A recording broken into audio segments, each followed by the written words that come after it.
দর্শক কেমন আছেন? আশা করি ভালো আছেন। প্রিয় দর্শক, আজকে যে প্রতিবেদনটি নিয়ে আপনাদের সামনে হাজির হয়েছি সেটি অত্যন্ত জরুরি। সেটি হচ্ছে আমানতের 87% একটি পরিবারকে দিয়ে দেওয়া হয়েছে।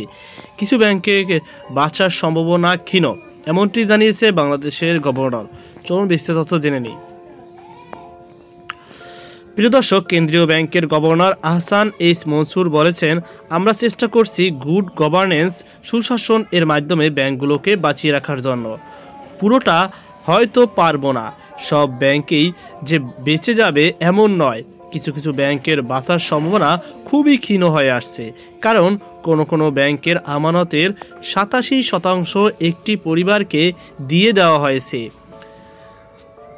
গতকাল মঙ্গলবার 25শে ফেব্রুয়ারি রাজধানীর ঢাকায় centre for policy dialogue CPD আয়োজিত অর্থনীতির পুনর্বিন্যাস বিষয়ে টাস্ক ফোর্সের সুপারিশ শীর্ষক 2 দিনের সম্মেলনের দ্বিতীয় দিনে macro economic policy and governance in the banking sector session প্রদানের অতিথির বক্তব্যে এমন মন্তব্য করেন তিনি।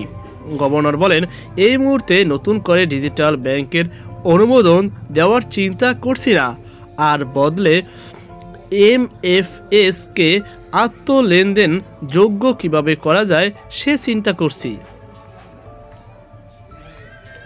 আর্থিক প্রতিষ্ঠান বিভাগ এফআইডি টিকে থাকলেও ব্যাংকে প্রভাব বিস্তার করতে পারবে না, এমন নীতিমালা করা হচ্ছে মন্তব্য করে গভর্নর বলেন, এফআইডি ব্যাংক খাতে কোনো প্রভাব বিস্তার করতে পারবে না।